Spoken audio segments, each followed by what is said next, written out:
Hello students, welcome to our YouTube channel NCERT learners. और मैं हूं गौरव और आज की इस वीडियो में हम पढ़ने वाले हैं क्लास 7 साइंस का chapter number 5 physical and chemical changes.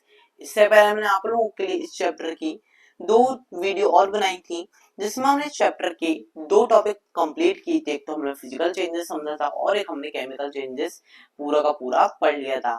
आज की इस वीडियो में हम नेक्स्ट टॉपिक कंटिन्यू करने जा रहे हैं जिसका नाम है टॉपिक 5.3 रस्टिंग ऑफ आयरन। ठीक है, और बाकी जैसे कि मैं आपको हर वीडियो में बताता ही हूँ, अगर आपने हमारी चैप्टर की बाकी वीडियो नहीं देखी जो उससे पहले आई थी तो आपको उनका लिंक डिस्क्रिप्शन बॉक्स में मिल जाएगा।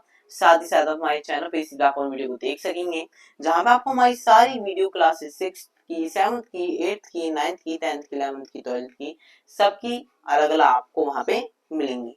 ठीक है, चलिए so let us go back to rusting. अब हम क्या करते हैं, अब हम रस्टिंग के बारे में वापस थोड़ा पढ़ेंगे। ठीक है, वापस अपने उस पर जाएंगे रस्टिंग की तरफ। ठीक है, अब रस्टिंग, ठीक है, अभी हमने पहले भी रस्टिंग ऑफ आयरन में यहाँ केमिकल चेंजेस में पढ़ा था। ठीक है, कहाँ पे पढ़ा था, देखिए यहाँ पे हमने पढ़ा था रस्टिंग की, यहाँ पे हमने रस्टिंग ऑफ आयरन के बारे में पढ़ा था ये। ठीक है, यहाँ पे हमने आयरन की रस्टिंग के बारे में पढ़ा था केमिकल चेंज की पहली टॉपिक में। ठीक है, अब बेसिकली रस्टिंग होते क्या है, ठीक है, पढ़ते हैं सीवी रस्टिंग ऑफ आयरन।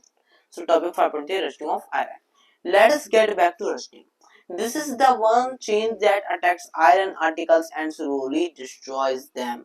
ये एक ऐसा चेंज है जो हमारे आयरन आर्टिकल्स को अफेक्ट भी सबसे ज्यादा करता है और धीरे धीरे कर कर हमारे आयरन आर्टिकल्स को डिस्ट्रॉय कर देता है, तोड़ देता है, खराब कर देता है। ठीक है, बोलते हैं ना हिंदी में ऐसे लोहे में जंग लग गई, इस तरीके से लोग बोलते हैं।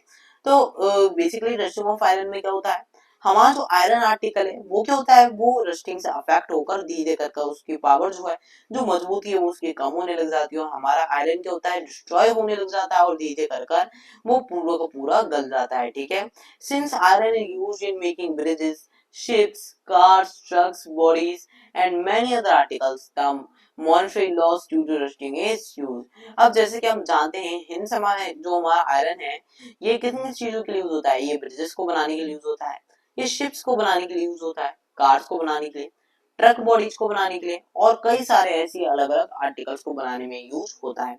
अब ये जो इतना बड़ा लॉस होता है इसकी वजह से, अब मान लीजिए आपकी कार में रस्ट हो लग गई तो अलग अलग जगह रस्ट तो लगी जाती है basically.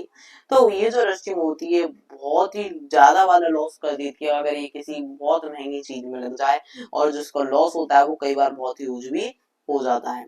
The process of rusting can be represented by the following equation। अब हमें ये जो रस्टिंग की प्रोसेस होती है इसके लिए भी यहाँ पे एक पूरी की पूरी जैसे कि अभी तक हमें मिल रही थी।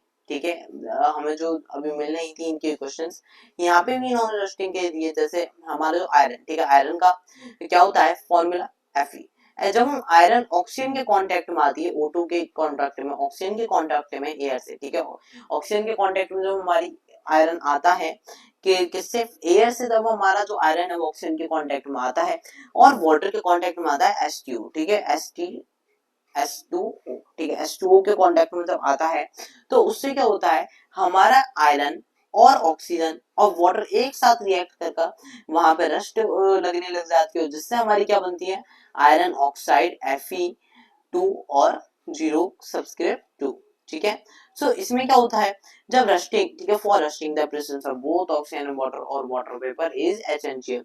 लेकिन रस्टिंग के लिए सबसे ज्यादा इंपॉर्टेंट क्या होता है, रस्टिंग के लिए प्रेजेंस ऑफ ऑक्सीजन, ठीक है, ऑक्सीजन होनी चाहिए और वाटर की भी प्रेजेंस होनी चाहिए, या और या फिर वाटर वेपर, ठीक है, वाटर वेपर या वाटर या फिर ऑक्सीजन, इन दोनों की नीड जरूर होती है। ठीक है, इन दोनों की जो प्रेजेंस होता है वो एसेंशियल होता है रस्टिंग की प्रोसेस के लिए। In fact, if the content of moisture in the air is high, which means if it is more humid, rusting become faster। और अगर हम फैक्ट की बात करें तो जब किसी भी जगह कंटेंट में, किसी भी कंटेंट में अगर मॉइस्चर बहुत ज्यादा अमाउंट में हो, एयर में मॉइस्चर बहुत ज्यादा हो, मतलब हाई ह्यूमिडिटी हो, ठीक है, ह्यूमिडिटी बहुत ज्यादा हो तो रस्टिंग और भी तेजी से लगना शुरू हो जाती है और रस्टिंग और भी तेज लगती है। So how do we prevent rusting. अब कुछ ऐसी बात आती है, अभी हमने रस्टिंग के बारे में पढ़ा, लेकिन अब बात यह इस तरीके से रस्टिंग हमारी बहुत सारी चीजें खराब कर देगी, रस्टिंग हमारी सारी की सारी चीजें खराब कर देगी इस तरीके से। तो रस्टिंग को अब हम किस तरीके से बचा सकते हैं, रस्टिंग को कोई बचाने का तरीका है या नहीं है। So prevent iron article from coming in contact with oxygen और वाटर और बोथ। हम क्या कर सकते हैं, हमें सबसे पहले क्या करना होगा, आयरन के जितने भी आर्टिकल्स हैं हमारे घर में जो रस्टिंग के उसमें आ जाते हैं, हमें उनका कांटेक्ट ऑक्सीजन से रोकना पड़ेगा या फिर वाटर से या फिर दोनों से ही। मतलब जितना कम वो ऑक्सीजन और वाटर के कांटेक्ट में आएंगे हमारे आयरन के मटेरियल्स, उतना ही उनमें रस्टिंग के प्रोसेस का डर कम होगा और वो रस्टिंग से हम उन्हें प्रिवेंट कर पाएंगे। ठीक है, one simple ways to apply coat of paint और ग्रीस। एक सिंपल वे एक और होता है, हम अगर चाहें तो आयरन के ऊपर पेंट वगैरह कर सकते हैं, तो ग्रीस लगा सकते हैं, उससे ऑक्सीजन की सप्लाई भी रुकेगी, तो उससे भी हमारा जो आयरन है वो रस्टिंग से बचेगा। In fact these coats should be supplied regularly to prevent rusting. In fact ये कहते हैं मतलब लोग ज्यादातर ऐसी जगह करवाते हैं लोहे पे paint.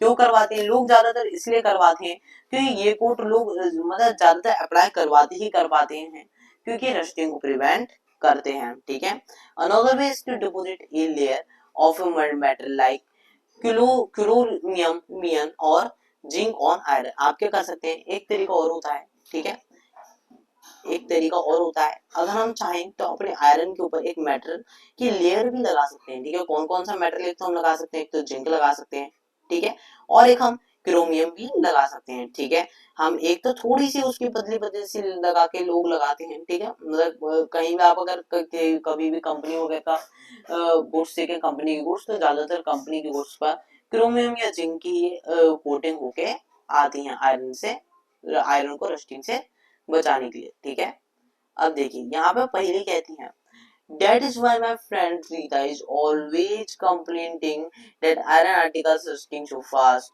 She lives near the coast. ठीक है, आप पहली बोलती हैं कि जो उनकी फ्रेंड है रीता, वो क्या कहती हैं, वो ये कहती हैं कि जो उनके आसपास के आयरन के आर्टिकल्स है वो रस्टिंग में इतनी तेज तेज होती रहती है, बहुत जल्दी वो जब वो जंग खा जाते हैं, रस्टिंग बहुत जल्दी हो जाती है। और वो कोस्ट के पास, अब वो समझ गई, पहली जो थी वो समझ गई क्योंकि वो कोस्ट के पास रहती है, तो इसलिए ही उसके जो आइटम्स है वो इतनी जल्दी क्या लेते हैं, इतनी जल्दी रस्ट ले लेते हैं। ठीक है, so the process of depositing a layer of zinc और ऑन आयरन कॉल्ड गैल्वेनाइजेशन। ठीक है, अब देखिए, अब हमने इन्होंने बताया कि हमें अगर आयरन को रस्टिंग से बचाना है तो हम रस्टिंग से बचाने के लिए क्या कर सकते हैं, उसके ऊपर पेंट या ग्रीस लगा सकते हैं या फिर उसके ऊपर जिंक की कोटिंग कर सकते हैं। ठीक है, जिंक या क्रोमियम की।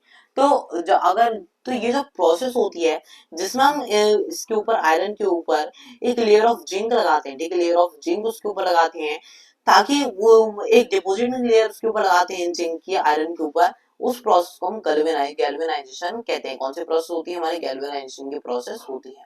ये आपको यहाँ पे डेफिनेशन मिल रही है, ये आपको पूरा यहाँ से यहाँ तक इम्पोर्टेंट है। ठीक है, the iron pipes we use in our homes to carry water are galvanized to prevent rusting। अब जैसे कि जो हमारे आसपास देखे होंगे आपने, आयरन के पाइप्स देखे होंगे आपने कहीं कभी ना कभी, वैसे अब तो प्लास्टिक के पाइप ज्यादा चलते हैं, लेकिन पहले आयरन के पाइप्स प्लास्टिक थी क्योंकि पहले प्लास्टिक का इतना यूज नहीं था, तो उस टाइम प्लास्टिक की जगह आयरन सबसे ज्यादा यूज होता था। तो उस टाइम क्या होता था, जो नॉर्मल पाइप्स होते थे ना हमारे घर में जो वाटर को कैरी वगैरह करते हैं, वो क्या होते थे, वो गैल्वेनाइज्ड ही होते थे, मतलब उनके ऊपर इसी तरीके से जिंक वगैरह की लेयर लगाए रखते थे ताकि उनके ऊपर रस्टिंग के प्रोसेस ना हो। You know that ships are made from iron and the part of them remains underwater। हम जानते हैं कि शिप हमारे किससे बनते हैं, आयरन से बनते हैं, और उन शिप्स को थोड़ा सा पार्ट हमारे वाटर के अंदर मिलता है। One part of on the part above water also keeps climbing to the ship outer surface।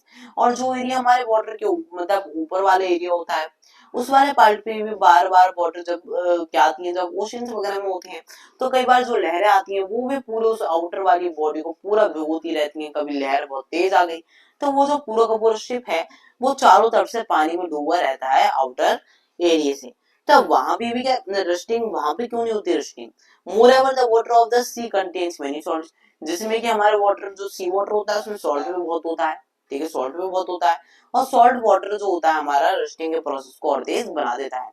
The salt water makes the process of rust formation faster. Salt water होता है वो और भी तेजी से रस्टिंग के प्रोसेस को कर देता है।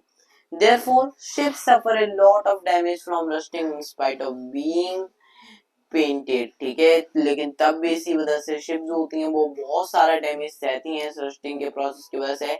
जबकि ये जो क्या कहते हैं, ये जो हमारी शिप्स होती हैं इन्हें बाहर से पेंट किया जाता है, लेकिन पेंट होने के बाद ही जब हर समय पानी रह रहा है तब भी उनके ऊपर क्या लग जाती है, उनके ऊपर रस्टिंग लग जाती है और इसलिए वो रस्टिंग को बहुत ज्यादा रस्टिंग से उन्हें डैमेज होता है। So much so that a fraction of ships iron has to be replaced every year। इसलिए काफी फ्रैक्शन मतलब काफी चीजें हमारी शिप की हर साल चेंज करनी हमें पड़ती हैं। Can you imagine the monetary loss to the world. आप समझ सकते हैं कि इस आयरन की रस्टिंग की वजह से हमारी पूरी वर्ल्ड में कितना मॉनेटरी मतलब कितना इम्पोर्टेंट के आयरन का कैसा कितना ज्यादा लॉस होता है। अब आप समझ ही सकते हैं, आप इमेजिन थोड़ा बहुत तो कर ही सकते हैं, ठीक है। अब यहाँ पे मैं छोटा सा फैक्ट बॉक्स दिया था। Stainless steel is mixed by mixing iron with carbon metals like chromium, निकल एंड मैंगनीज, ठीक है। It doesn't rust. अब देखिए स्टेनलेस स्टील क्या होती है, आपने एक तो स्टील सुना होगा जो प्योर स्टील होती है, ठीक है।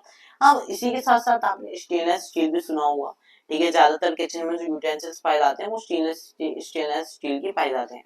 ये स्टेनलेस स्टील जो होती है प्योर स्टील नहीं होती। ये किससे बनी होती है, ये आयरन को मिक्स करके आयरन के साथ कार्बन को मिक्स करके कार्बन और उन दोनों के साथ मेटल्स जैसे क्रोमियम हो गया, निकल हो गया, मैग्नीज हो गया, इन सब कई सारे अलग अलग मेटल्स को मिक्स करके स्टेनलेस स्टील बनाई जाती है। अब जब इतने सारे मेटल मिल गए तो जो आयरन है उस पर रस्टिंग की प्रोसेस में नहीं होती, ठीक है।